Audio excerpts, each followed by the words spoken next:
খালি জেদ করলি, আর জেদ করার কারণে আজকে তোর অবস্থা কি? তোর দেহ পড়ে আছে কোন জায়গা, তোর মাথা কোন জায়গা?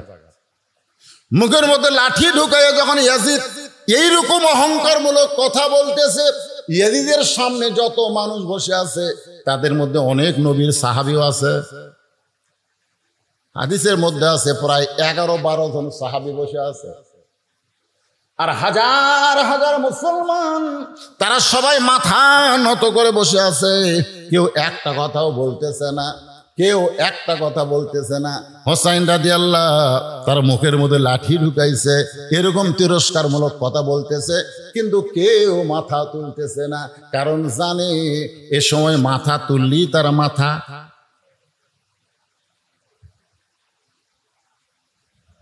কি খবর? গোস্ত আল্লাহরে কইলাম, কে ভাই তোমরা গত সপ্তাহে 500 করে বেচলে, এই সপ্তাহ 600 টাকা, পরের সপ্তাহ যায় দেখি 700 টাকা। আমি বললাম 700 টাকা ভাই, এত বাড়তিছে গে?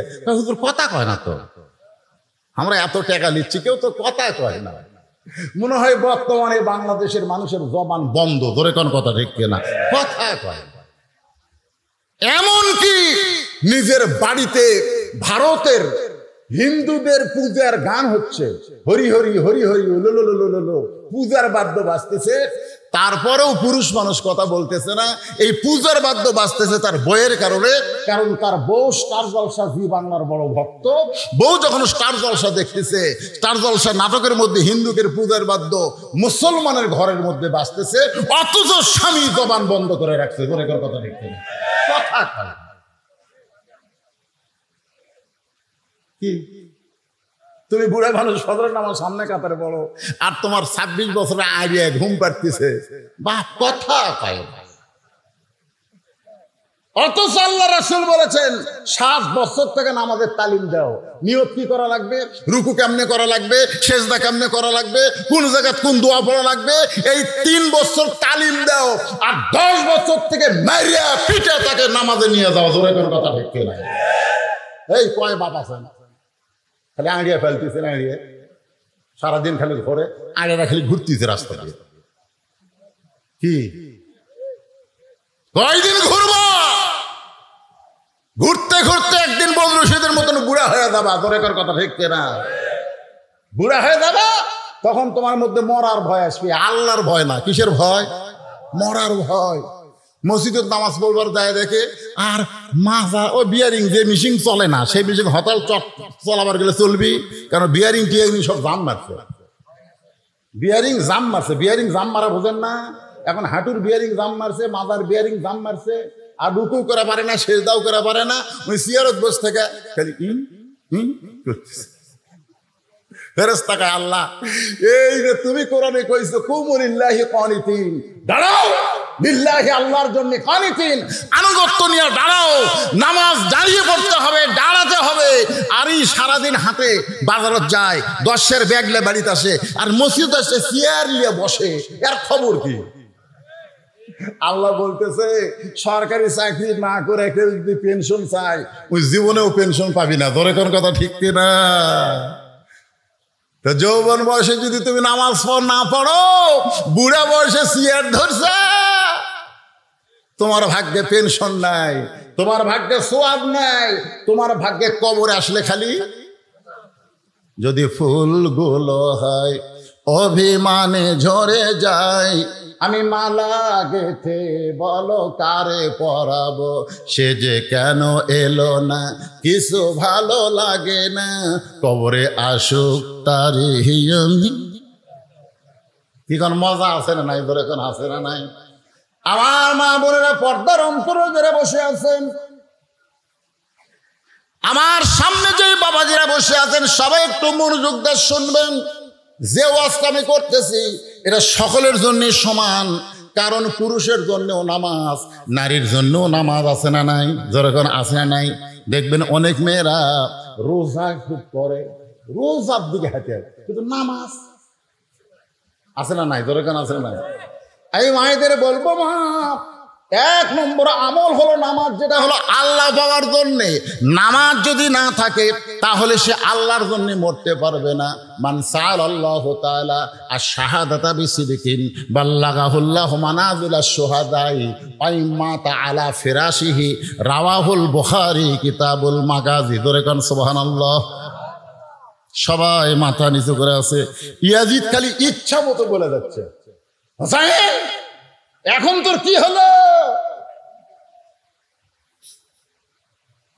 সমস্ত মুসলমান যখন মাথা নিচু করে বসে আছে, মাথা তুললেই মরার ভয়। মাথা তুললেই কিসের ভয়? মরার ভয়। মানুষের যখন মরার ভয় ঢুকে যাবে, ওই মানুষ আর হকের পক্ষে থাকতে পারবে না। কারণ মরার ভয়, ধরার ভয়, মরার ভয়, ধরার ভয়। আমার বউ আমারে কয়, এমন ওয়াজ করবেন উল্লাহ বাড়ার বাড়ির যেন আসবার পারেন, পুলিশ যেন না ধরে। আমি কইলাম, আমার এক রেজাউল ভাই, পুলিশ ধরা লাগেনি রে, পুলিশ ধরা লাগেনি রে, চলে গেছে। আমার বউ কয়, কুটি গেছে, কুটি গেছে, কুটি গেছে। তুমি পুলিশ ধরার ভয়ে কোরআনের হক কথা গোপন করলে, রাস্তার মধ্যে আজরাইল ধরবি। জোরে কর কথা ঠিক কি না? কথা পরিচিত মুসলমান যারা হবে তারা পুলিশ ধরার আগে আজরাইল ধরার চিন্তা করবে, যে আজরাইল ধরার সময় লা তামুতুন্না ইল্লা ওয়া আনতুম মুসলিমুন। আল্লাহ কোরআনে বলতেছে, মরিস না, মরিস না যতক্ষণ মুসলমান না হবে। এখন মুসলমান হয়ে মরতে গেলে কি লাগবে? ইন্না লিল্লাহি ওয়া ইন্না ইলাইহি রাজিউন। আয়াতের তাফসীর শোনা লাগবে না? জোরে লাগবে না? আমার মা বোনদের জন্য বলতেছি, মা, যদিও নামাজের ওয়াজ হচ্ছে, মুসা আলাইহিস সালামের মৃত্যুর পছন্দের 2 নম্বর কারণকে সামনে নিয়ে হোসাইন এখন মুখের মধ্যে লাঠি নিছে। এমন সময় একজন সাহাবী মাথা তুলছে। 10-12 জন সাহাবীর মধ্যে একটা সাহাবী মাথা তুলিছে, মাথা তুলছে। শুধু মাথা তোলেনি, খাড়া হয়ে গেছে। বসে থাকলে হবে না, বসে থাকলে হবে না তো। মাও বলতেছে, খবরদার বাইরে না, বাইরে কিন্তু বাঘ আছে, বাঘ আছে, খবরদার বাইরে যাস না, ঘরের দরজা বসে থাক। মাও মনে করছে ছেলেকে আমি বাড়ির মধ্যে রাখলি ছেলে আমার নিরাপদ হবে। ছেলে আর বাইরে যায়নি। আস্তে আস্তে জঙ্গল বেড়ে গেছে। জঙ্গল কি বেড়ে গেছে, বাড়তে বাড়তে আর জানলা পর্যন্ত জঙ্গল এসে গেছে। ওই আর বাড়ায় না, কিন্তু বাঘ জানলার যায়। তারপর কান্দার কয়, মা তুমি বাড়াবার নিষেধ করছে, এখন বাঘই যে আমার জানলার কাছে, এখন কি? তখন মা বলতেছে, আমি বড় ভুল করছি রে, আমার বলা লাগতো বার হ, খালি হাতে বার হোস না, খালি হাতে বার হোস না, কুড়াল নিয়ে দাও নিয়ে জঙ্গল কাটা সাফ কর। জোরে করে কথা ঠিক না? বের হ মুসলমান, বের হ। বসা থাকলে ঈমান থাকবে না। জোরে করে কথা ঠিক না? বের হ। আমার বলা দরকার ছিল বের হ, খালি হাতে না, একটু সাইজ করার মাল না বাড়া। জোরে করে কথা ঠিক না? একজন মাথা তুলেছে, যেই সাহাবী মাথা তুলেছে তার নাম হলো আনাস ইবনে মালিক। আনাস ইবনে মালিক, যিনি একাধারে 10 বছর আল্লাহর নবীর খেদমত করেছে। বলে এখন অনেকে মনে করতে, হুজুর নবীর খেদমত করতেছে মানে নবীর পাও টিপে নাকি?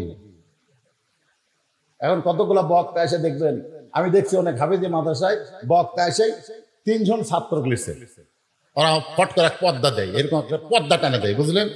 পর্দা টানে দেয়, হুজুর রেস্টে আছে। 3 জন ছেলে, কেউ কপাল টিপতেছে, কেউ আঙ্গুল টানতেছে, কেউ উড়ে টিপতেছে, ওরা হাঁটু টিপা দিচ্ছে। একজন পুরুষ আর একজন পুরুষের গায়েও হাত দেওয়া হারাম, গায়েও হাত দেওয়া হারাম। তোমার এতই যদি টিপে এলে ওর অভ্যাস থাকে, বইয়ের থেকে টিপে এলাও। ধরে কথা কান না, আবার খালি বইয়ের থেকে টিপে এলেও না, বউ কেন টিপে দিও? কারণ আল্লাহ কোরআনে বলেছেন, হুন্না লিবাসুল লাকুম ওয়া আনতুম লিবাসুল লাহুন্না। স্বামী হলো বিবির পোশাক, বিবি হলো স্বামীর পোশাক। জোরে কান সুবহানাল্লাহ, সুবহানাল্লাহ জোরে কান। আনাস রাদিয়াল্লাহু বলেন, আমি জীবনে বহু ভুল করেছি। আমি রাসূলের অনেক কথা বুঝতে পারি নাই, ভুল করেছি, কিন্তু এরপরেও 10 বছর রাসূল আমাকে কোনোদিন বলল না, আনাস তুমি এটা কেন করলে, এটা কেন করলে না, এমন কথাও রাসূল কোনোদিন বলে নাই। সুবহানাল্লাহ। আনাস বলে, ইয়াজিদ তুমি যার মুখে লাঠি ঢুকায়া ব্যঙ্গ করতেছো, তিরস্কার করতেছো, সেই হোসেনকে তুমি চেনো? সুবহানাল্লাহ। সেই হোসেনকে তুমি চেনো? চেনো? আগে চেনা লাগবে তো, আগে চেনা লাগবে না? আলেমদের না চিনলে সম্মান দিবের কোত্থেকে? আগে চেনা লাগবে। তুমি চেনো হোসেনকে? আমি 10 বছর নবীর খাদেম ছিলাম, নবীর গোলাম ছিলাম, এ কথা বলা হারাম, এ কথা বলা হারাম। কেউ যদি নাম রাখে গোলাম নবী, নাম রাখা হারাম। গোলাম রব্বানি নাম রাখা যাবে, গোলাম রব্বানি, রবের গোলাম বলা হবে, নবীর গোলাম বলা যাবে না, নবীর খাদেম বলা যাবে। ধরে কোন কথা ঠিক কিনা? কথাগুলো খুব খেয়াল করবেন। নাম তো গোলাম রসুল, আমি রাসূলের গোলাম, তো চাপাত লাত্তি মেরা জাহান্নামে পাঠাবে। রাসূলের গোলামি করার জন্য আল্লাহ তোমাকে এখানে পাঠাই নাই, রাসূলকে অনুসরণ করার জন্য আল্লাহ বলেছে। ধরে কোন কথা ঠিক কিনা? অনেকে নাম গোলাম রসুল, গোলাম নবী। আমি কই ভাই এগুলো ভাই কত হুজুরের সামনে পরিচয় দিল, কি মনে করতেছেন? কার গোলাম হওয়া লাগবে? নাম রাখেন গোলাম রব্বানি, গোলাম রহমানি, এগুলো নাম রাখা জায়েজ আছে, আল্লাহর গোলাম। আমি 10 বছর রাসূলের খেদমত করেছি। রাসূল ফরজ নামাজগুলো মসজিদে পড়তেন, আর নফল সুন্নত গুলো নিজের বাড়িতে পড়া পছন্দ করতেন। আল্লাহ রাসূল নফল নামাজের সেজদায় কোত্থেকে ওই হোসাইন যার মুখে লাঠি ঢুকাইছো, সেই হোসাইন তখন ছোট্ট ছিল, কোত্থেকে এসে আল্লাহ নবীর পিঠে চড়েছে। নবী আছে নামাজের সেজদায়, আর নবীর পিঠে চড়ে বলতেছে, চল ঘোড়া চল, চল ঘোড়া চল, চল ঘোড়া চল। আনাস বলে, ইয়াজিদ রে আমার সহ্য হলো না, নবী নামাজের সেজদায় আর হোসাইন চল ঘোড়া বলতেছে। আমি আস্তে করে নবীর পিঠ থেকে হোসাইনকে যখন নামাতে গেলাম, এমন সময় নবী সেজদা দেওয়া অবস্থায় আমার হাত দিয়ে ইশারা করলেন নামাস না। আমি আবার ফিরে আসলাম, কিছুক্ষণ পরে হোসাইন বলতেছে, যেই ঘোড়া চলে না সেই ঘোড়ার পিঠে চড়ে আমার লাভটা কি? রাগ করে হোসাইন যখন ঘর থেকে বার হয়ে যায়, নবী নামাজ শেষ করে যখন সালাম ফিরাই, আমি রাসূলের সামনে গিয়ে বললাম, ইয়া রাসূলুল্লাহ এত বড় বেয়াদবি হোসাইন করলো, আমি নামার চাইলাম কিন্তু আপনি নিষেধ করলেন কেন? রাসূল বলে, আনাস আমি হোসেনকে পিঠ থেকে নামাবার চাইছিলাম, আমি নামাবার চাইছিলাম কারণ আল্লাহর সেজদায় আছি। এমন সময় আল্লাহ যদি হোসেনের উপর বেজার হয়, এই মনে করে আমি যখন নামাবার চাইলাম, আল্লাহ ডাকতে বলে, হাবিব আপনি যেমন হোসেনকে ভালোবাসেন, আমি আল্লাহ তেমন ভালোবাসি। আপনার পিঠে যতক্ষণ বসে থাকবে আপনি হোসেনকে নামাবেন না। ওমর ফারুক বললেন, ইয়া রাসূলুল্লাহ আসরের প্রথম সেজদায়, প্রথম রাকাতের প্রথম সেজদায় আমরা সুবহান রাব্বিল আলা, সুবহান রাব্বিল আলা 3 বার বললাম, কিন্তু দ্বিতীয় সেজদায় 100 বার বলি, তারপরেও আপনি সেজদা তোলেন না, কারণ ইমাম সেজদা না তুললে মুসল্লিরা তো সেজদা তোলা যাবে না। ইয়া রাসূলুল্লাহ তাহলে আসরের নামাজের প্রথম সেজদায় 3 বার আর দ্বিতীয় সেজদার কি 100 বার রাব্বিল আলা বলতে হবে? আল্লাহ রাসূল বলে, সাহাবীরা রে আমি দ্বিতীয় সেজদায় 100 বার রাব্বিল আলা বলিনি, কিন্তু সেজদা লম্বা করার কারণ কি তোমরা জানো? বলে, না রাসূল আমরা তো জানি না। বলে, তোমরাও সেজদায় আমিও সেজদায়। এমন সময় আমার 2 নাতি হাসান হোসেন এসে আমার পিঠের উপরে চড়ে বসেছে। এখন সেজদা কেমনে তুলি? আমি তুলবার চাই কিন্তু আল্লাহ তুলতে নিষেধ করে। রে সাহাবীরা শোনো, সাইয়্যিদুশ শাবাবি আহলিল জান্নাহ হাসান হোসেন রাদিয়াল্লাহু তাআলা আনহুমা, জান্নাতি যুবকদের সর্দার হবে হাসান হোসাইন। এদেরকে যে ভালোবাসে না, আমি নবীকেও সে ভালোবাসে না। আর আমি নবীকে যে ভালোবাসে না, সে আল্লাহকেও ভালোবাসে না। আল্লাহকে যদি পাবার চাও, তাহলে নবীর সাথে হাসান হোসেনের প্রেমটাও কলিজার মধ্যে রাইখা দাও। ধরে কর না সুবহানাল্লাহ। ইয়াজিদ নবীরে ঘোড়া বানাইছে, আল্লাহর ভালো লাগে। আর তুই মুখের মধ্যে লাঠি ঢুকায় তিরস্কার করিস। তুই হোসেনকে চিনিস? আজ ক্ষমতার চেয়ার পায়া তুই যা ইচ্ছা তাই করতেছিস। আমি রাসূলের সাহাবী আনাস বলতেছি, একদিন তুইও থাকবি না, তুই মরে যাবি, কিন্তু হোসাইনের মরণ নাই। উপস্থিত মুসলমান বুঝবার পারলো যে একদিন তুই মরে যাবি, তুই শেষ হয়ে যাবি। ইয়াজিদ মরে গেছে, পচিয়া গেছে। গোটা পৃথিবীতে মুসলমান তো দূরের কথা, একটা হিন্দুর বেটার নামও ইয়াজিদ নাই। ধরে কোন কথা ঠিক না?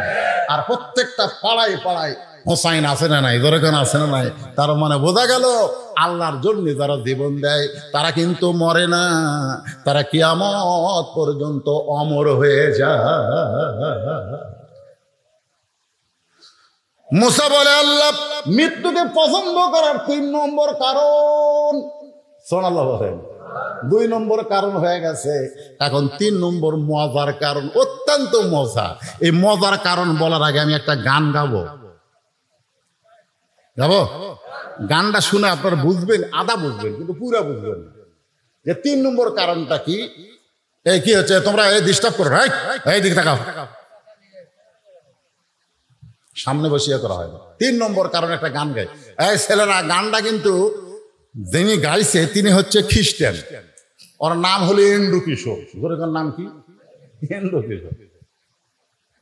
আমি খালি চিন্তা করি যে এন্ড্রু কিশোর যদি মুসলমান হয়ে মরতো, এই একটা গানই ওকে জান্নাত দিত, কিন্তু না, ওই মুসলমান নয়।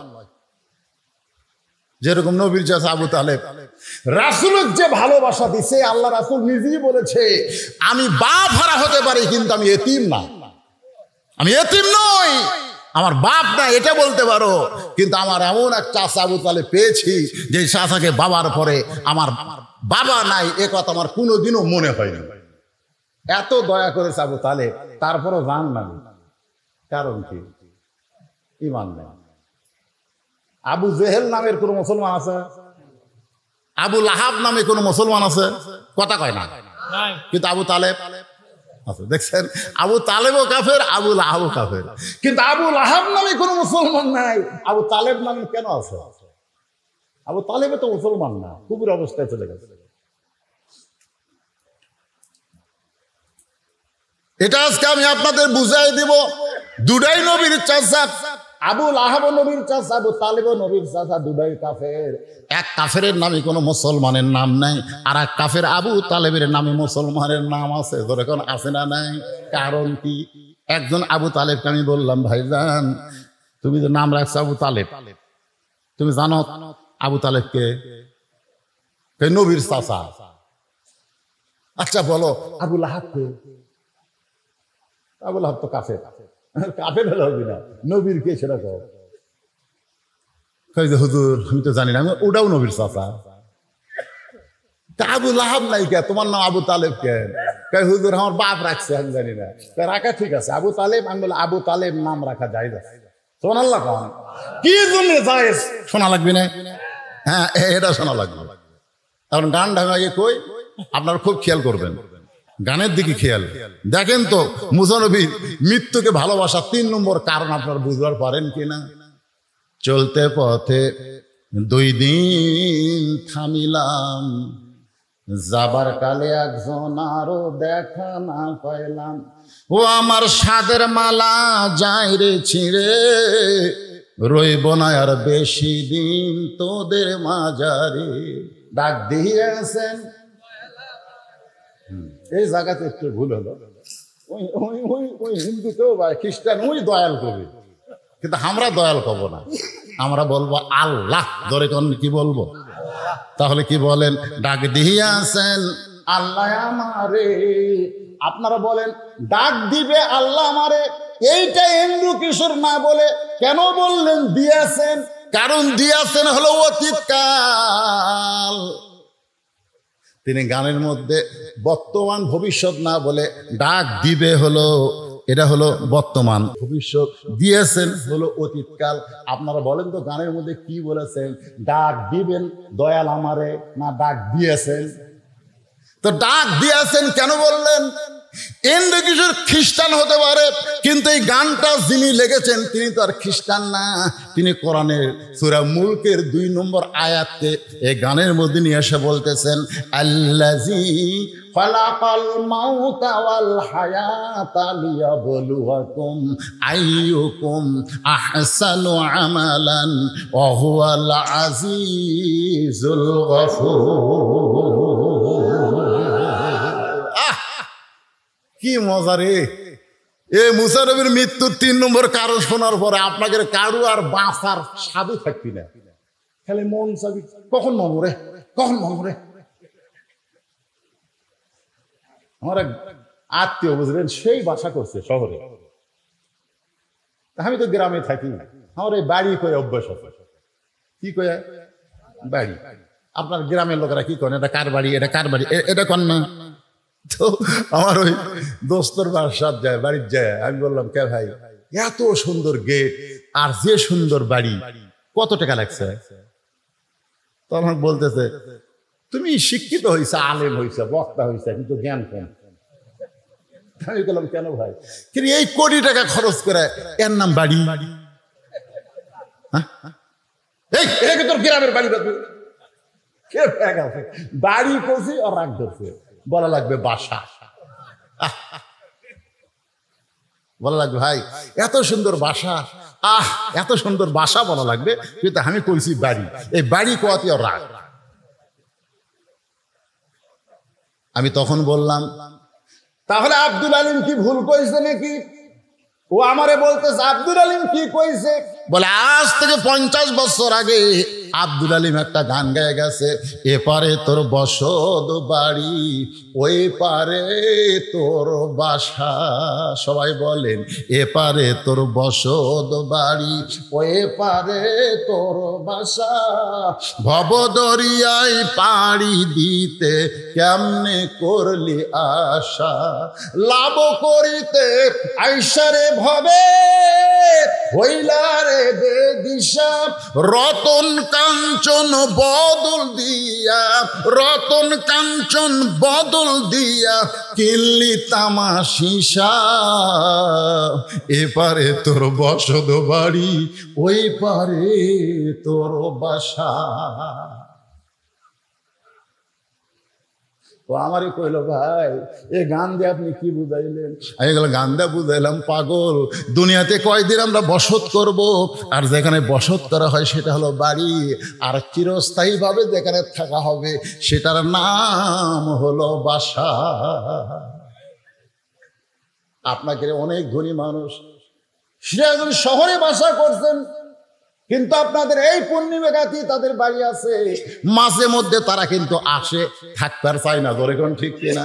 গ্রামের লোকেরা বলে ভাই এতদিন পরে যখন আইসেন বাড়িতে একটু থাকেন। কয় না ভাই আমার বাসার যাওয়া লাগবে, আমার বাসার যাওয়া লাগবে।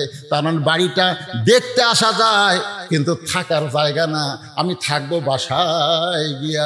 ইমাম গাজ্জালি বলেছেন দুনিয়ার যেগুলো বাসা আছে তোমরা বাসা মনে করে আশা করতেছো থাকবে চিরকাল, কিন্তু শহরের বাসা থাকলে গ্রামের বাড়ি যেমন তোমার ভালো লাগে না, জান্নাতে যাদের বাসা তৈরি করা হয়ে গেছে তাদের দুনিয়াও ভালো লাগবে না।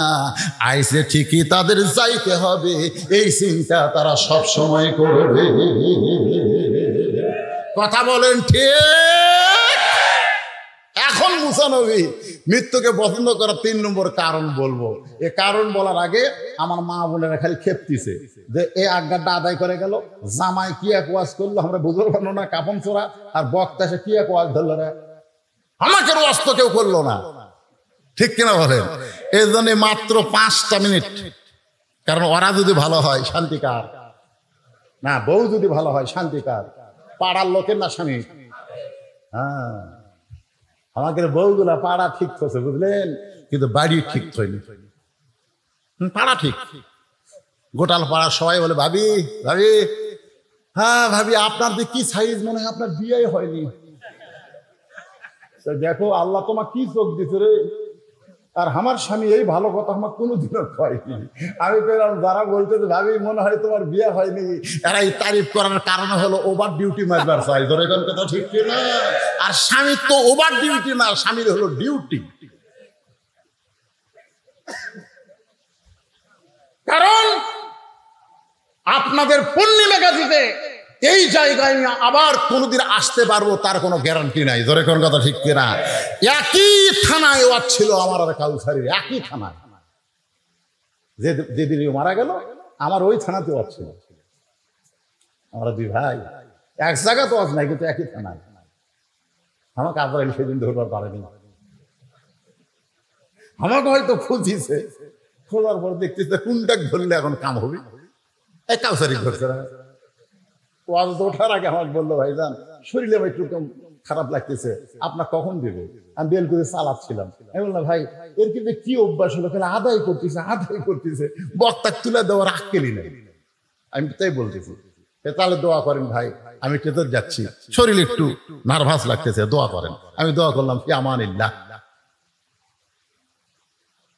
কি ভাবতেছেন? বাড়িতে বলে গেছে বউকে যে 2টার দিকে আসবো। কাউসের ভাইয়ের একটা অভ্যাস ছিল, বাড়িতে আসলে বউ দুধ গরম করে রাখে, 2জন মিলা খায়। স্বামীর জন্যই বউ রাখে, কিন্তু স্বামী আবার একলা খায় না, বউ মিলা খায়। এই জন্য স্বামী যাওয়ার মাত্র কয়েকদিন পরে বউ চলে গেছে। ধরে কোন কথা ঠিক? 17 দিন মাত্র 17 দিন পর। এলা গোপন খবর তো জানেন না, খালি ধান্দা। আসতে কানে কানে কেউ হুজুর রাজনীতির অর্জন করেন না, কয়দিন থাকবো রে দুনিয়া? হ্যাঁ কয়দিন থাকবো? বাড়ি বানাতো ঢাকা, 5 তলা তুটা 1.5 লাখ টাকার খা, 12,000 টাকার কম্বল। পৌষ মাসের 9টার সময় বলতেছে আমার বাসা আমার ঘর আমার নামাইকে। 2 কান্দের ফেরেশতা বলতেছে আল্লাহ ই কি কয়, আমার বাসা আমার ঘর আমার নামাইকে? আল্লাহ বলতেছে ধৈর্য ধর, দেখা যাক। রাত 3টার সময় একটা ভূমিকম্প। ধরে কোন কি কম্প? সামান্য বিল্ডিং লয়ে উঠছে, ওই এত ফোর্সে নামছে, কম্বলের মধ্যে লুঙ্গি খুলে আছে, এটা পর্যন্ত পড়ার টাইম পায়নি। 2 কান্দের ফেরেশতা বলতেছে আল্লাহ নামাইলা, তাই বলে ন্যাংটা করে নামালা। আল্লাহ বলে সহজে যদি নাম্বার না চায় তার ভাগ্য এরকমই হয়, তো ইজ্জু মান তাশা ওয়া তুযিল্লু মান তাশা বিয়াদিকাল খায়র ইন্নাকা আলা কুল্লি শাইইন কাদির। কিছুদিন আগে তুরস্কে ভূমিকম্পে কত মানুষ মারা গেছে, কত বিল্ডিং মাটির তলে চলে গেছে। ধরে কোন কথা ঠিক কিনা? তো তাহলে এগুলা কি বাড়ি না বাসা? এ কথা কন। মুসলিম মৃত্যুকে ভালোবাসার 3 নম্বর কারণ বলার আগে আমার মা বোনদের জন্য 5টা মিনিট ওয়াজ করব, একটু ধৈর্য ধরে শুনতে হবে, কারণ আমার মায়েরা তো আমাদের অংশ। ধরে কোন ঠিক কিনা? কারণ একজন নেপোলিয়ান বলেছে মা যদি ভালো হয় তার পেটের সন্তান আল্লাহর ওলি হয়। নেপোলিয়ান ছিল খ্রিস্টান, ও কিন্তু মরিয়মের কথা, মা মরিয়মের কথা মনে করে বলেছে, কারণ মরিয়মের স্বামী ছিল না, তার পেট থেকে ঈসা আলাইহিস সালাম বের হয়েছে।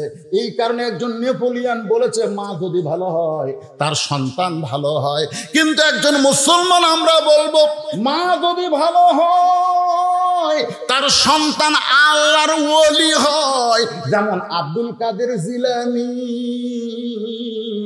উম্মুল খায়র ফাতেমার পেট থেকে আল্লাহর ওলি হয়ে জন্ম নিয়েছে। ইমাম গাজ্জালি বলেছেন মেয়েদের পেটে যখন বাচ্চা আসে তখন মেয়েদের মাসিক ব্যারাম আল্লাহ বন্ধ করে দেয়। কি জন্য বন্ধ করে দেয় এটা কিন্তু অনেকে হিসাব করে না। মেয়েদের প্রতি মাসে 3 দিন 5 দিন একটা অসুখ হয়, মেয়েদের হয়। যারা বিয়ে করছেন তারা জানতেছেন না, যারা বিয়ে করতেছেন জানতেছেন না। আপনি খুব মোশনলে বইয়ের কাছে গেছেন, বউ তখন কি কয় রেড সিগন্যাল। তো এখন 3 দিন 5 দিন এটা একটা অসুখ হয়, কিন্তু যখনই পেটে বাচ্চা আসে তখন আল্লাহ তাআলা এই অসুখটা বন্ধ করে দেয়। কেন বন্ধ করে দেয়? যে বাচ্চা পেটে থাকা অবস্থায় মার যেন কোনো ইবাদতের কমতি না হয়। এই অসুখ হলে কোরআন পড়া যাবে না, নামাজ পড়া যাবে না, রোজা করা যাবে না। এই জন্য আল্লাহ সন্তান পেটের সাথে সাথে সন্তানের জন্য মায়ের ইবাদতের যেন কোনো কমতি না হয়, এই জন্য অসুখ বন্ধ করে দেয়। কারণ মায়ের ইবাদতের সাথে, মায়ের খাওয়ার সাথে, মায়ের ঘুমানোর সাথে, মায়ের বেড়ানোর সাথে, মায়ের কথার সাথে পেটের বাচ্চারও একটা সম্পর্ক হয়ে যায়। পেটত বাচ্চা নিয়ে মা যদি গোটা পাড়া ঘোরে, সেই সন্তান দুনিয়াতে সে কোরআনের মাহফিলে বসে থাকবে না, কারণ পেটের মধ্যে ওর ঘরণী ব্যারাম শুরু হবে। তোর কোন কথা ঠিক? আল্লাহর বান্দার একটু মনোযোগ দেন। মা, আপনাদের 1 নম্বর আমল হলো অকরনা ফি বুয়ুতিকুন্না ওয়ালা তাবাররুজনা তাবাররুজাল জাহিলিয়াতিল উলা। গভীর রাত্রে হযরত আলীর বুকের ভিতরে ফাতেমার মাথা ফোঁপায় ফোঁপায় কাঁদতেছে। আলী বলে, ফাতেমা কান্দো কেন? বুকের মধ্যে মাথা দিয়া কান্দো কেন? বলে, স্বামী কান্দার কারণ হলো আল্লাহ আমার দোয়া কবুল করছে। সুবহানাল্লাহ করেন না? হযরত আলী বলতেছে, সুবহানাল্লাহ, আল্লাহ দোয়া কবুল করছে, তাহলে কান্দো কেন? ফাতেমা বলে, স্বামী গো, কি দোয়া আল্লাহ কবুল করছে এইটা কি আপনি শুনবেন না? আলী বলতেছে, তাহলে বলো কি দোয়া আল্লাহ কবুল করলো? ফাতেমা বলতেছে, আল্লাহ আমার পর্দার দোয়া কবুল করেছে। আমি দোয়া করেছি, আল্লাহ এই ফাতেমাকে পর্দার মধ্যে তুমি মৃত্যু দিও।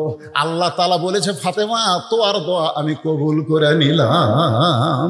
আলী বলতেছে, তাহলে খুশি হওয়ার কথা, কান্দো কেন? খুশি হওয়ার কথা, কান্দো কেন?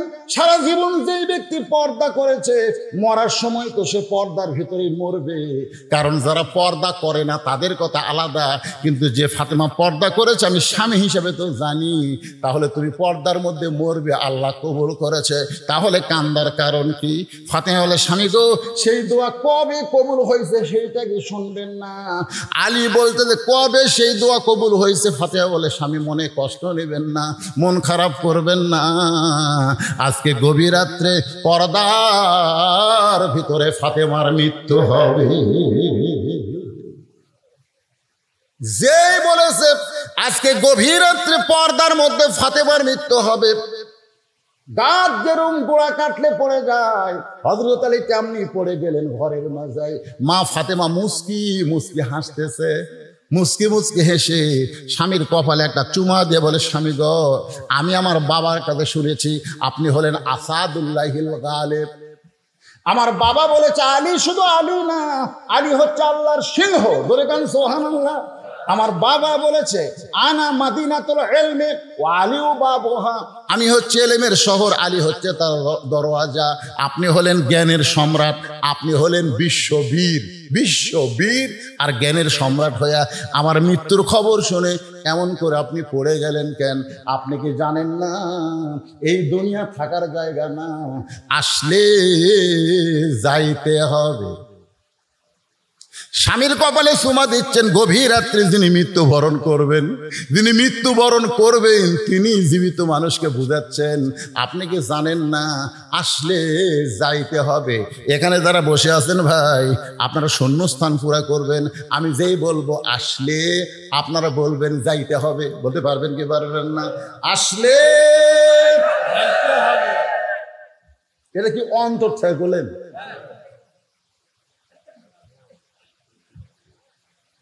যেতে তো হবে, কিন্তু সেটা কখন রে? এরা টাইম দিলে যে বদরশিদ তুই আর বছর 3 থাকি, তাও একটা মজা পাওয়া যেত। আমি আর বাংলাদেশে থাকতাম না, যে ভাবি হোক মক্কার যেতাম, বেঁচে ঠেলে সব বেঁচে মক্কা মদিনা চলে যেতাম। 3 বছর আর এই দেশে তুমি থাকবো না ভাই, ওটি যায় খালি 1 লক্ষ টাকা সব, 50,000 সব। ধরে কন্ট্রাক্ট না, আমি যা কামার আঙ্গিনাত কোরআন খতম দেই। একজন কয়, হুজুর আপনি পাগলা হতো, চলেন তো হোটেল চলে না পাগলা। এখানে একবার আলিফ বললে বাংলাদেশে হবি 10 সোয়াব, আর এটি 10 লাখ হবি। কারণ এখানে একটা আল্লাহ বললে 10 লক্ষ 1 লক্ষ বার আল্লাহ বলার সোয়াব হবে। ধরে করে সুবহানাল্লাহ। ওরা খালি যায় নামাজ খোঁজে, খালি কম্বল খোঁজে, বুঝলেন? আমার সাথে গেছিল, তুই কয় যায় না দিবি, কোন জামাই কি দিবি, খালি এলে করতেছে মার্কেট। আর আমি দরুদ পড়ি মদিনায়, মক্কা পড়ি কোরআন। ধরে কোন সুবহানাল্লাহ। কে ভাই টাইম আছে? কতক্ষণ? আমি জানি টাইম, আপনারা কি জানেন? তাহলে অন্তর থেকে যুবকরা হাসো না। এই বছরে দেখছি বুড়ার চাইতে এই যে R15 এমন সব মোটর সাইকেল পাতে, বুঝলেন? আমি এক বেটির বাপের বাড়িতে যাই, দেখি পিছন দিকে সিট উঁচে, এই ট্যাঙ্কির একটু দোপা, দোপা মানে নিচে, পিছন দিকে উঁচে। আমি বললাম, কে ভাই মোটর সাইকেল? জামাই দিছে হুজুর। এইরকম কেন? দেখে শুনে নিছি, আমার টাকাতে মোটর সাইকেল কিনছি, জামাই থাকবি নিচে আর আমার বেটি থাকবি উঁচে, পিছন থেকে উঁচা দেখতেছেন না, উঁচার উপরে। আমার জামাই যখন মোটর সাইকেল চালাবে, আমার মেয়ে তখন ওর ঘাড়ের উপর হাত দিয়ে থাকবে। জনগণ বুঝবে টাকা নিয়ে মোটর সাইকেল নিলে নিচেই থাকা লাগে। ধরে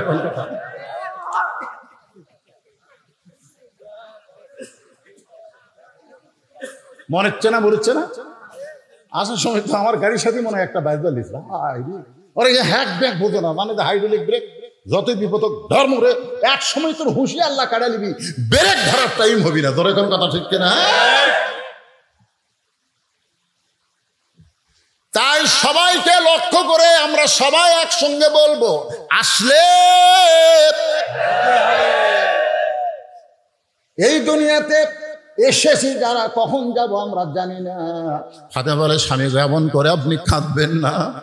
আপনি যদি এমন করে কাঁদেন, তাহলে আমি মরে যাওয়ার পর আমার 3টা চাওয়া আপনি কেমনে পুরা করবেন? আলী আরো জোরে কান্দে, রে ফাতেমা, দুনিয়াতে গরিব ছিলাম বলে তুই কিছুই চাইলা না, আর মরার পরে তুমি কি চাইবা ফাতেমা? হযরত আলী এত গরিব ছিল, একদিন আল্লাহর নবী জোহরের নামাজের পরে ফাতেমার দরজায়, আসসালামু আলাইকা ইয়া আহলাল, আসসালামু আলাইকুম ইয়া আহলাল বাইত। সঙ্গে সঙ্গে ফাতেমা দরজায় এসে কান্না শুরু করে দিলেন। রাসূলুল্লাহ, ফাতেমা, আমি কিন্তু দরজা থেকে তোর ঘরের মধ্যে দরজার বাইরে কান্না শুনতে পাচ্ছি। ফাতেমা বলে, বাবা ফেরত যান, আমি দরজা খুলতে পারবো না। আল্লাহ রাসূল বলে, ফাতেমা একটু দরজা খোল, আমি তোর এক নজর দেখবার চাই। ফাতেমা কান্দের বলে, বাবা এখন যেই পোশাক আমার পরনে আছে, এই পোশাক পরে আপনার জন্য দরজা খুলতে আমার বড় শরম লাগতেছে। আল্লাহ নবী চলে গেলেন। আসরের নামাজের পরে নবী এসে ফাতেমার দরজায় বললেন, মা আর পারলাম না, একটা নজর তোকে আমি দেখতে চাই, তোকে দেখার জন্য কলিজা ছটফটায়। ফাতেমা কান্দের বলে, বাবা এমন একটা পোশাক আমার পরনে, যেই পোশাক পরে আপনার জন্য দরজা খুলতে বড় শরম লাগে। আল্লাহ রাসূল গায়ের চাদর এক টানে খুলে জানলার পাশে গিয়ে বলে, ফাতেমা এই চাদরখানা তুই নে মা, এই চাদর পরে আমার জন্য তুই দরজা খুলে দে। নবীর গায়ের চাদর ফাতেমার শরীরে জড়ায়া আল্লাহ নবীর জন্য, বাবার জন্য দরজা খুলে দেয়। নবী তাকায় দেখে ফাতেমা বাবার মুখের দিকে তাকায় না, মাটির দিকে তাকায় আছে। আল্লাহ রাসূল কান্দের বলে, ফাতেমা তোরে দেখার জন্য আমি চাদর দিয়ে ঘরের দরজা খুললি, তারপরেও আমার মুখের দিকে কেন তাকাস না, কেন তাকাস না? যেই মাত্র ফাতেমা নবীর মুখের দিকে তাকাইছে, আল্লাহ রাসূল বলতে, ফাতেমা এত সুন্দর তোরে লাগতেছে, চোখের তলে কি সুরমা দিয়েছিস মা? কি কালিমা, কি সুন্দর কালো লাগতেছে। ফাতেমা কান্দার বলে, বাবা আজকে কয়েকদিন হলে না খাওয়ার কারণে আমার চোখের নিচে কালি পড়ে গেছে। আল্লাহ নবী ফাতেমার হাত ধরে বললেন, ফাতেমা এত কষ্টের পরেও আমার আলীরে তুই কিছু বলবি না, কারণ ধনী ধনী ছেলেরা তোকে বিয়ে করবার চাইছিল, আমিও বিয়ে দিবার চাইছিলাম, কিন্তু আল্লাহ আলীরে তোর জন্য পছন্দ করে যখন বলল, আমি তখন কি করব মা? ও ফাতেমা, যদি শান্তি পাবার চাস তাহলে 33 বার সুবহানাল্লাহ, 33 বার আলহামদুলিল্লাহ, আর 34 বার আল্লাহু আকবার জিকির কর। তোর দেহের ক্ষুধা চলে যাবে, আল্লাহ রূহের ক্ষুধা দূর করে দিবে।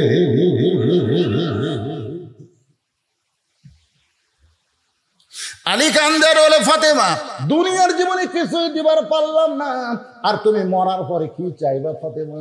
বলে, এক নম্বর চাওয়া হলো রাতের অন্ধকারে মৃত্যুবরণ করলাম, এ রাতের অন্ধকারই আমাকে দাফন করা লাগবে, দিনের বেলা বেপর্দা আলোর মধ্যে আমাকে দাফন করা যাবে না, এইরকম রাতের অন্ধকারই দাফন করা লাগবে। আমার চাওয়া হলো আমি মরে যাব, রাতের অন্ধকারই আমাকে দাফন করবেন। আমার 2 নম্বর চাওয়া হলো আমার কোনো জানাজার ব্যবস্থা করবেন না, আমার কোনো জানাজার ব্যবস্থা করবেন না। আলী বলে, ফাতেমা তুমি নবীর কলিজার টুকরা, লক্ষ মানুষ তোমার জানাজায় শামিল হবে, তুমি কেন জানাজা নিষেধ করো?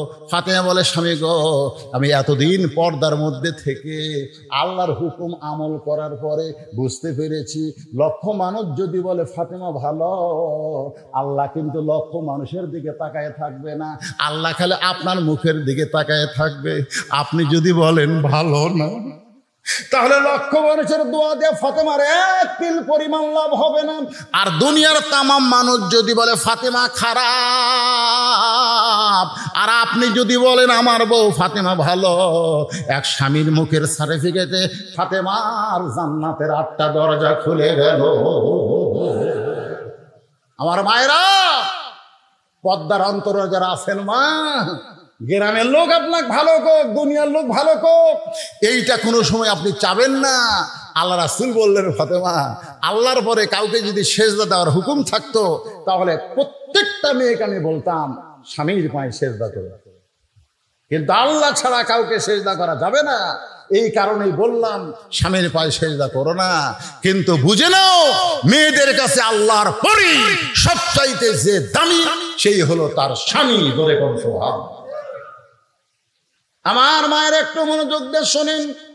ফাতেমা 3 নম্বর দাবি করলেন, স্বামী গো, আমার লাশটা কিন্তু খাটনিতে তুলবেন না, আমার লাশটা খাটনিতে তুলবেন না। আমি ফাতেমার দেহের ওজন কত, এটা দুনিয়ার কোনো মানুষ যেন বুঝবার না পারে। সুবহানাল্লাহ। বর্তমানে যে খাটনি কান্দে নেওয়ার সার্জন, সে সার্জন তো আমার নাই। আমার বাবা যদি দুনিয়াতে জীবিত থাকতো, মরা মেয়ে লাশের খাটনি বাবা কান্দে নিবার পারত।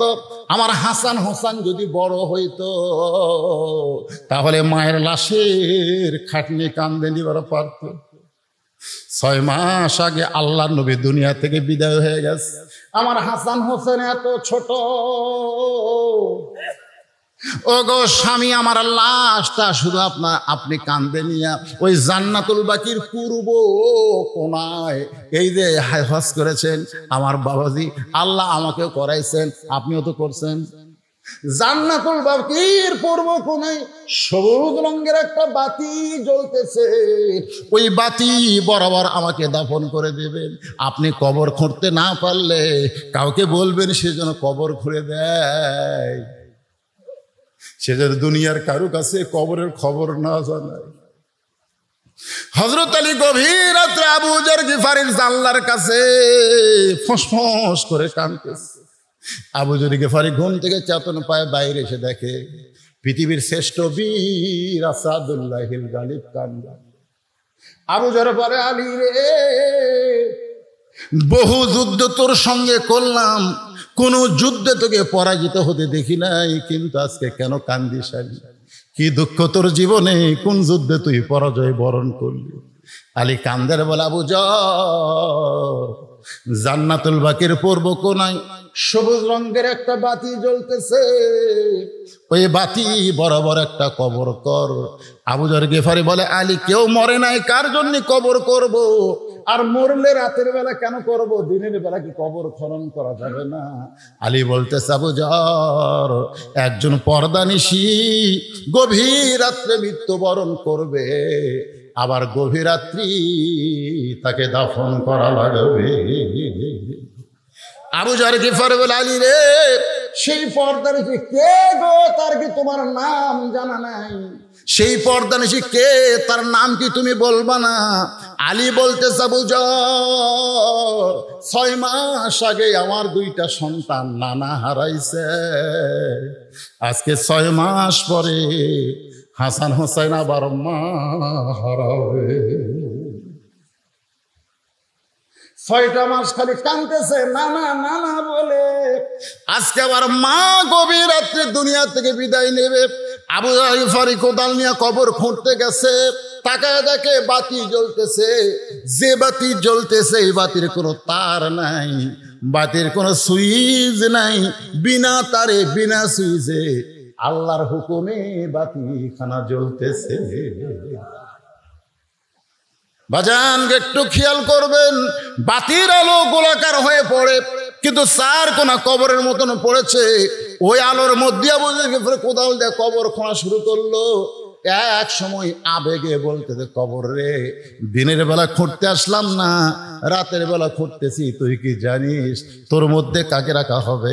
কবর নবীর মেয়ে হওয়ার পরেও নবী যাকে মা বলে সম্মান করেছে সেই ফাতেমার কবর হবে। খবরদার বেয়াদবি করিস না।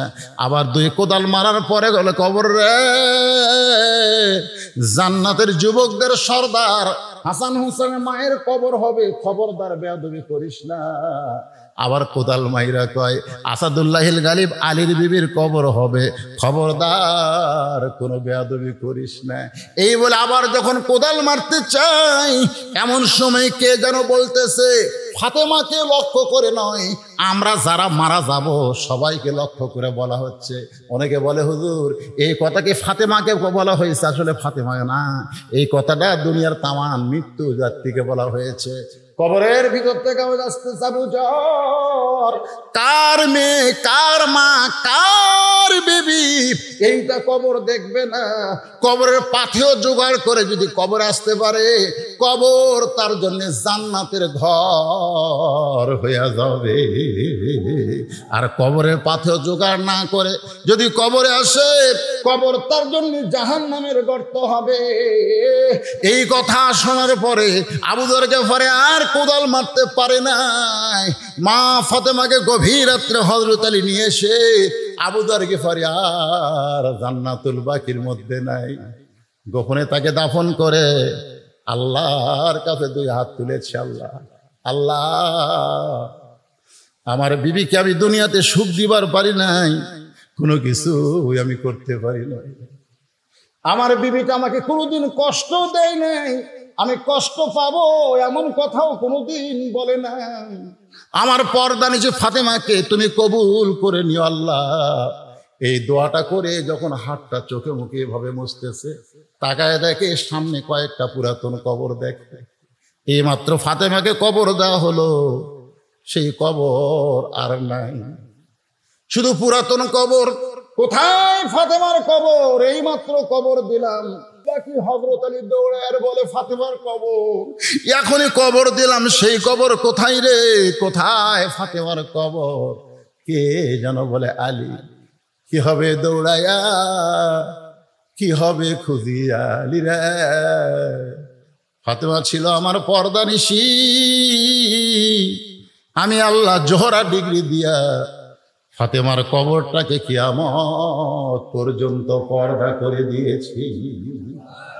সাইয়্যিদাতুন নিসা আহলুল জান্নাহ, ও মা বোনেরা, জান্নাতি নারীদের সর্দার হবে ফাতেমা। সেই ফাতেমার যদি সিগনেচার নিতে চান, ফাতেমার সঙ্গে যদি জান্নাতে থাকতে চান, তাহলে মাত্র 4টা আমল আপনারা করবেন মা। 1 নম্বর হলো পর্দা, 2 নম্বর হলো নামাজ, 3 নম্বর হলো রোজা, আর 4 নম্বর হলো স্বামীর কথা মতো চলা, স্বামীকে খুশি করা। এই 4টি আমল যদি করতে পারেন মা, আপনাদের আর কোন আমল করা লাগবে না। ফাতেমার সাথে আল্লাহ আপনাদের জান্নাত দিয়া দিবে। আপনারা বলেন, মেয়েরা কি বেজার হবে? যাকবারে হুজুর আমাকে ওয়াজ করতে হবে। এখন মুসা আলাইহিস সালাম মৃত্যুকে পছন্দ করার 3 নম্বর কারণ বলবো। এই কারণ শুনবেন, এরপর আমরা সম্মিলিত সবাই মিলে মোনাজাত করব। তাতে যদি আরো কিছু সময় লাগে, সমস্যা আছে? আমার বড় ভয় কি জানেন, আমি সভাপতি ভাই, আমি তাকে বললাম যে ভাইজান আপনি কি থাকবেন? না হুজুর আমি তো থাকা পারবো না, আমি শরীর খুব খারাপ। এই কথা কিন্তু হাক বলছে, তাই বলেন না ভাই? আবার বলছে হুজুর আপনি 1টা পর্যন্ত ওয়াজ করে পারবেন? আমি ইনশাল্লাহ, আমি কিন্তু অসুস্থ ভাই, আমি অসুস্থ, কঠিন অসুস্থ, আমি খালি আপনাকে বসার সাইজ দেখেন, আমার হাতের দিকে তাকাই দেখেন, এগুলো সমস্ত ঘা একবারে স্কিন ডিজিজ হয়ে গেছে। বাংলাদেশে আর কোনো চিকিৎসা নেই, বাংলাদেশে কোনো চিকিৎসা নেই।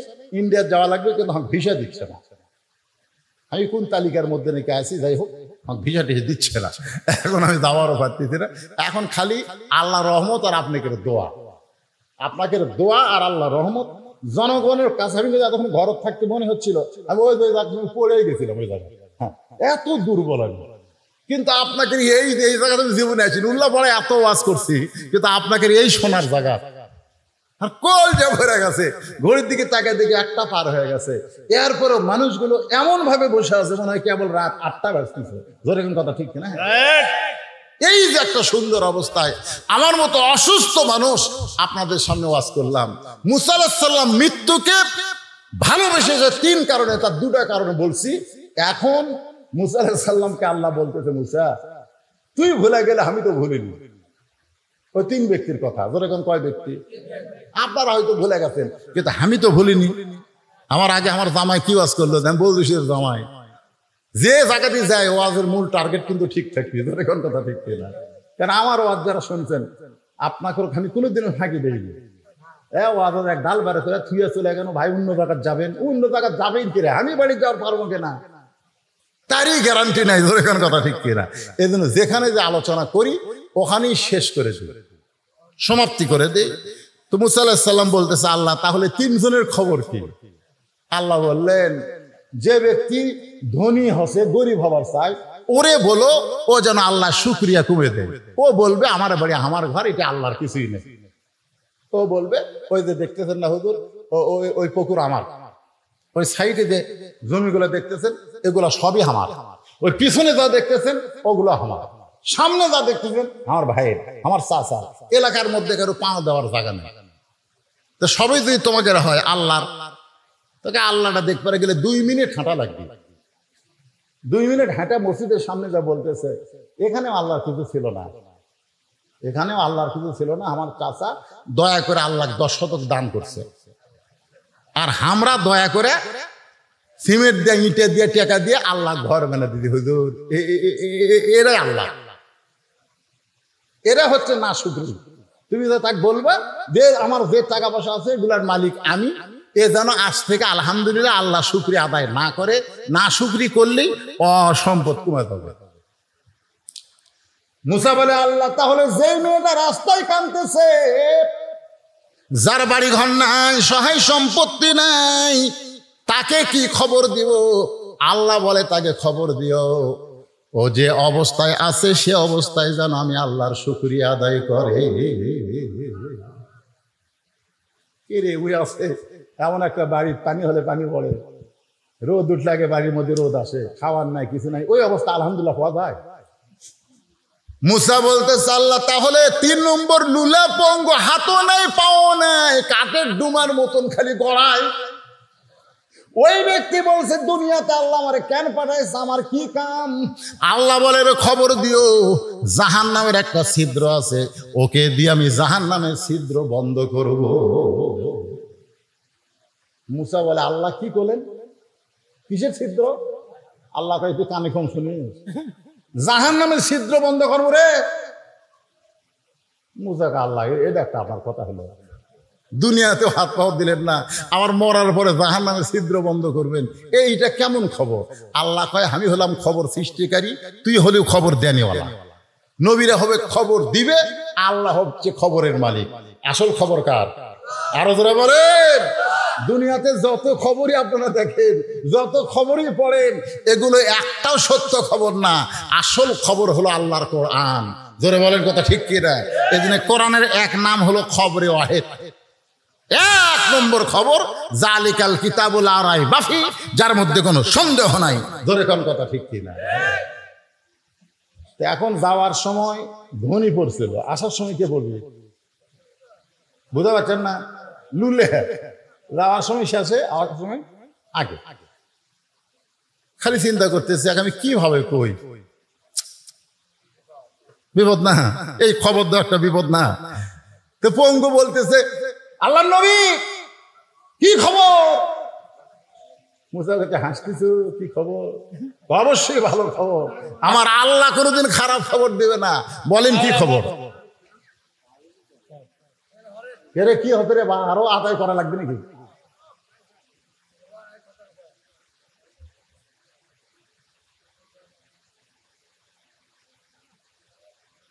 আচ্ছা, মানে এটা দেওয়া মানে, আর আপনারা সবলিক মোনাজাত দিবেন না?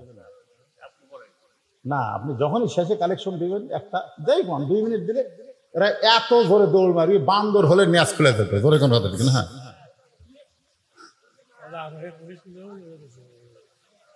হ্যাঁ, কোনটা সেটা? আরে ওয়াজ তো করতেছি, ওয়াজ আর করতেছি না মানে আপনারা কোন তো, আমি যে এখানে টেসে যাচ্ছি, টেসে আদার পথে আমি নিঃশ্বাস দিচ্ছি, খালি টানে মারতেছি না। এখন প্রত্যেক ওয়াজ আমার শুনে দেখবেন, একটু গল্প করি, একটু হাসাই, একটু মানে একটু দম খাই আর কি, একটু সল্লি আলা মারি। কিন্তু আজকে কোনো দম আছে, খালি এক টানা আওয়াজ করতেছে। তো কি বলতে চাচ্ছি শোনেন, এই কথাগুলো অত্যন্ত গুরুত্বপূর্ণ কথা। যেরকম কি পূর্ণ? গুরুত্বপূর্ণ। এখন লুলা বলতেছে আল্লাহর খবর কোনদিন খারাপ হবে না। মুসা বলতেছে যে খবর দিছে শুনলে তুই সহ্য করে পারবো না।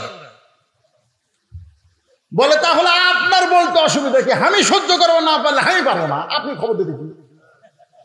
মুসা বলতেছে জাহান্নামের একটা ছিদ্র আছে, ওই ছিদ্র আল্লাহ তোকে দিয়ে বন্ধ করবে। সঙ্গে সঙ্গে লুলে চিল্লায় বলে আলহামদুলিল্লাহ। মুসা কই করে তোকে আমি জান্নাতের কছি না জাহান্নামের কছি? আপনি যা কন। এতদিন আমি মনে করতাম আমার কোনো দাম নাই, এখন বুঝতেছি আমারও দাম আছে। কারণ আমি জানি জান্নাতেরও মালিক যিনি, জাহান্নামের মালিক তিনি।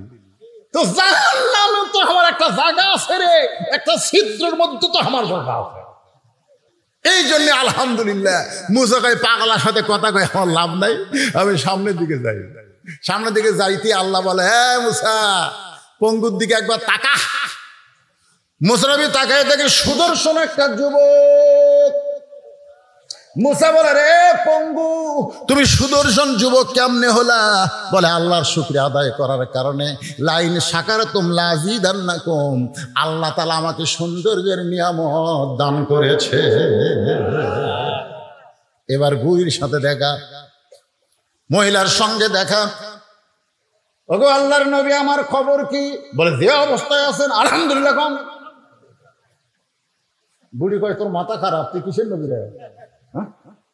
এই অবস্থায় কোনোদিন আলহামদুলিল্লাহ বলা যায় না। যারা খাবার নাই, বাড়ি নাই, ঘর নাই, সহায় সম্পত্তি নাই, আমি আলহামদুলিল্লাহ বলতে পারবো না। মুসা বলতে তোমার বাস তুমি করো। এই কথা বলে যখন সামনে যায়, আল্লাহ বলে মুসা তাকায় দেখ। মুসা নবী তাকায় দেখে একটা আচমকা ঝড়ে যা ছিল সেটাও নাই। এবার ধনী লোকের সঙ্গে দেখা। ওগো আল্লাহর পয়গাম্বার আমার খবর কি? বলে যত সম্পদ আছে এই সম্পদ কার? বলে আল্লাহর। তাহলে তুমি ধনী হইলা কেমনে? বলে আল্লাহ আমাকে ধনী করে নাই, এগুলা দেখাশোনার দায়িত্ব দান করেছে। এত সম্পদ আমি আর দেখাশোনা করতে পারবো না গো, এজন্য আমার সম্পদ যেন আল্লাহ কমায় দেয়। এই কথা আপনি কি খবর পাইলেন? মুসা বলতেছে আল্লাহ কইল ওকে না শুকরি বান্দা হওয়া লাগবে। আলহামদুলিল্লাহ আল্লাহ শুকরিয়া আর করা যাবে না। বলে আমি আলহামদুলিল্লাহ ছাড়া আমি থাকতেই পারবো না। মুসা বলতেছে যে আল্লাহর শুকরিয়া আদায় করবে তার সম্পদ বাড়তে পারে। আমাদের সাহাবীর মধ্যে ওসমান গনির সম্পদ ছিল, কিতাবের মধ্যে আছে এত সম্পদ ছিল যার গুদামের চাবি টানতে 70টা উট লাগতো। কিন্তু কিন্তু কোনোদিন বলে নাই এই সম্পদের মালিক আমি। কোনোদিন বলে নাই এই সম্পদের মালিক আমি। যতবার হাত তুলতো ততবার বলতো আল্লাহ তোমার সম্পদ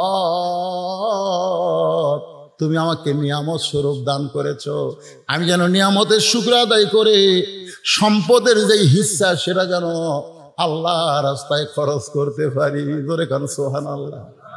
ব্যক্তি গিয়া দেখতেছে সন্ধ্যার সময় ওসমান গনি বাতির আলো কমায়, চিন্তা করে এত ধনী মানুষ এই সামান্য আলো কমাইতেছে, আমি এত গরিব, আমার বাড়িতে আলো কিন্তু আমি তো কমাই না, আমি খুবই কৃপণ, এত ধনী নবীদের কইল দান করবে, এর কাছে আমি দানের কথা কেমনে বলবো?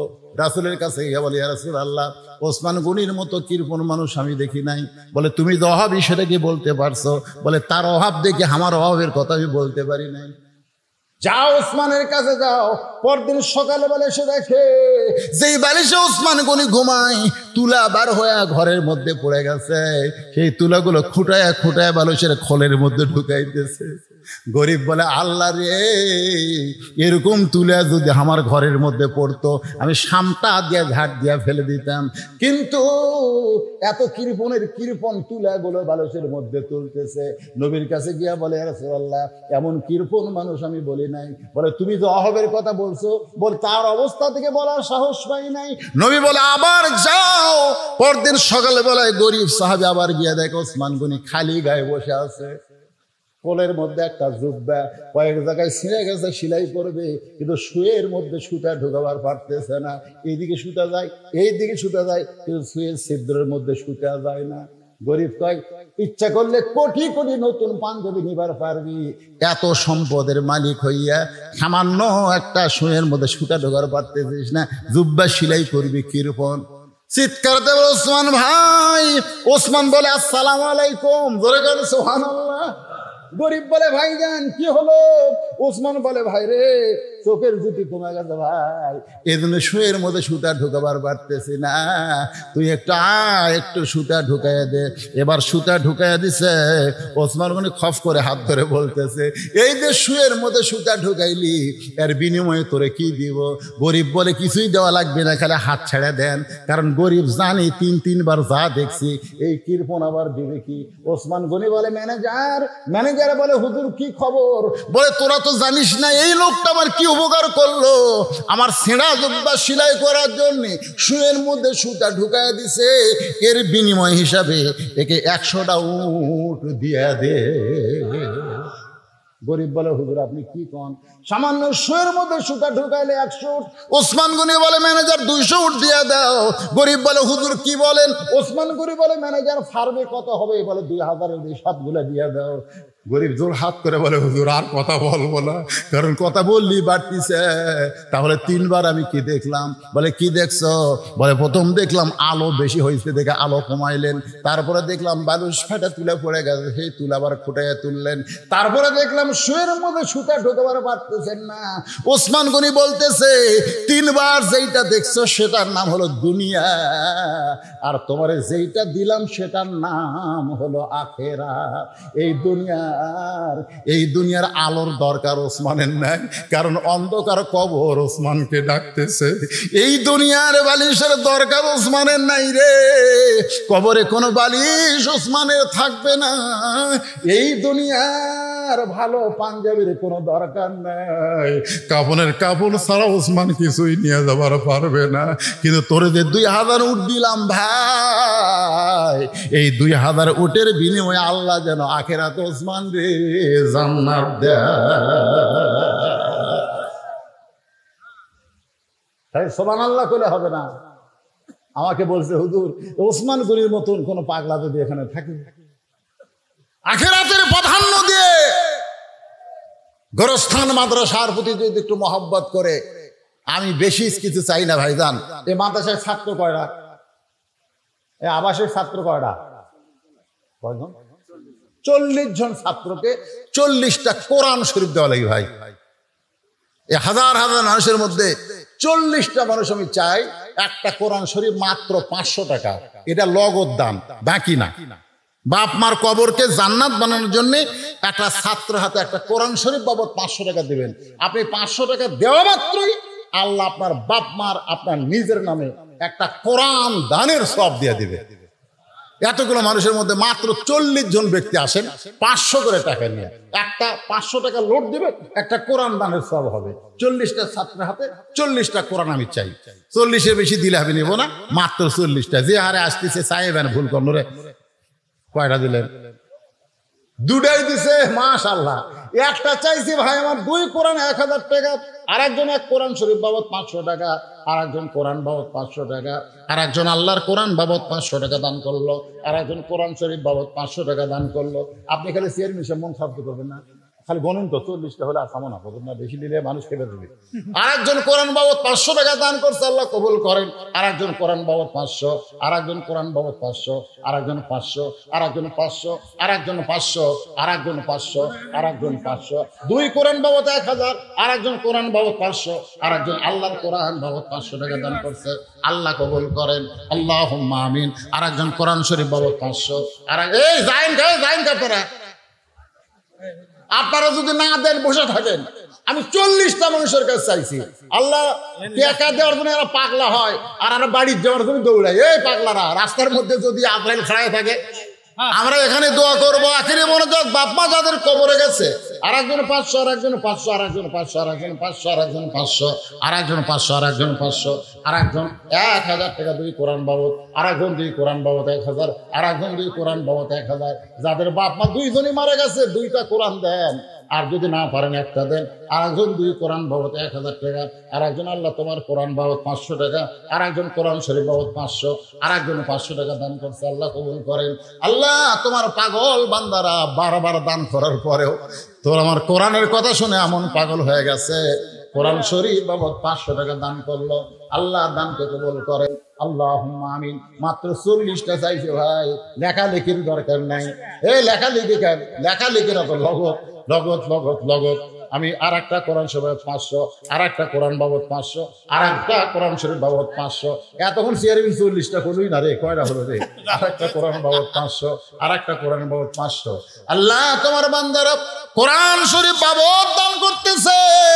তোমার নবীর এতিম মাদ্রাসায় যেই কোরআনে একটা হাফেজ হলো, আগামীবার 3টা হবে। সুবহানাল্লাহ।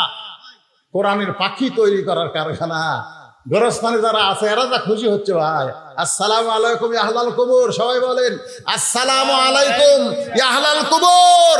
কবরের মধ্যে যারা আছো, এই হাফেজি মাদ্রাসার উসিলায় কবরকে আল্লাহ জান্নাতের টুকরা বানায় দাও করে কোন আমিন। মাদ্রাসা জীবনের বিনিময়ে হলেও আপনাদের টিকায় রাখতে হবে, ঠিক কিনা বলেন? হ্যাঁ মাশাআল্লাহ। মাদ্রাসা এখনো টিনেরই আছে, মাদ্রাসা আশেপাশে বিল্ডিং হোক, কে মাদ্রাসার কেউ হুজুর টুজুর কেউ নাই, ঘুরে যাবে। ও মাশাআল্লাহ। 2 কোরআন শরীফ বাবদ, তিনিও হাজি, তার স্ত্রীও হাজি, 2 জন একসঙ্গে হজ করছে। আবার 96 সালে ওনার বাবা হজ করে দুনিয়া থেকে চলে গেছে। 2 কোরআন বাবদ 1000, আর একজন কোরআন বাবদ 500, আর একজন কোরআন বাবদ 500, আর একজন কি আছে কয়টা দরকার নেই, দ্বিতীয় থাক, আমরা আর কম না, কারণ টার্গেটে পুরা হইছে। আলহামদুলিল্লাহ। আমি যা চাইছি তার অনেক বেশি হয়ে গেছে, আর চামক এবারে তিতলে হয়ে যাবে। কি নাকের ফুলও দেয় মারে ও মা, কোন জীবিত মেয়ে সহজে নাক ফুল খোলে না মা। আমার একজন মা নাকের ফুল করছে দান, আল্লাহ যে নিয়তে করছে দান আল্লাহ কবুল করেন। আল্লাহ তোমার একজন বান্দা 100 টাকা দান করছে, আর একজন 200 করছে।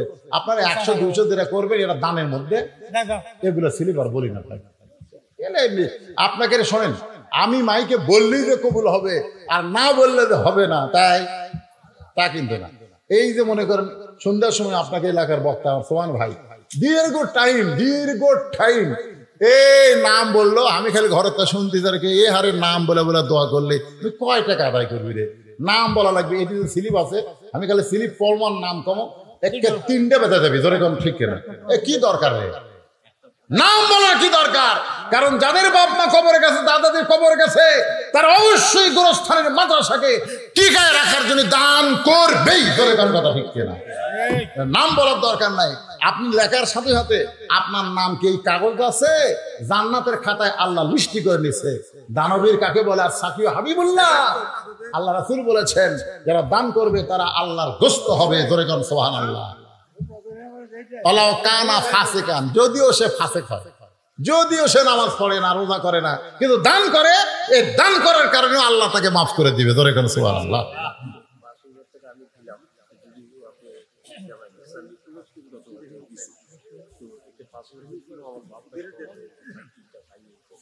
আগে জামাই দিছে 10,000, আবার এমন গোপনে করছে ভাই। হ্যাঁ হ্যাঁ, আমার হাতের মধ্যে দাওয়াত দিতে 5,000, 10টা কোরআন শরীফ বহুত, এখানে তার বাপ মা ঘুমাই। আল্লাহ আল্লাহ, এমন মানুষকে বারমা খাদেম করার জন্য দুনিয়াতে আল্লাহ কবুল করো, মনে করো আমি।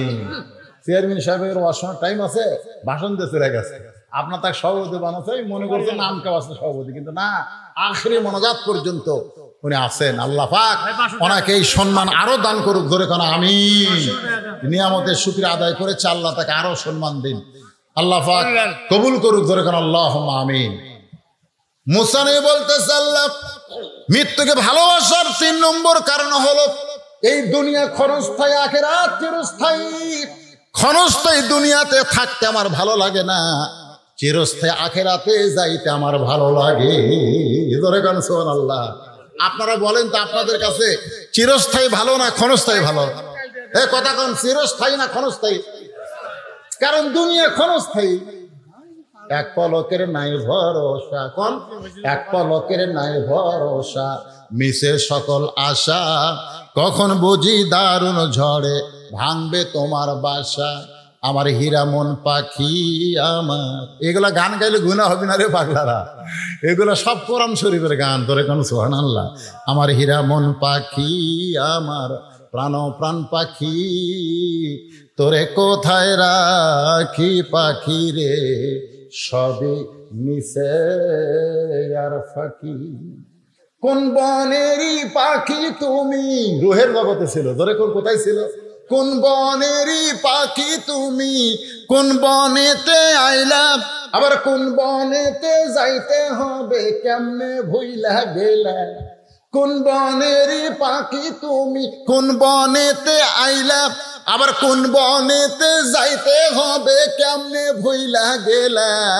রুহের জগৎ থেকে তুমি দুনিয়াতে আইলা, আবার দুনিয়ার জগৎ ছেড়ে কবরের জগতে যাইবা, আবার কবরের ওই জগৎ ছেড়ে জান্নাত হবে তোমার ঠিকানা।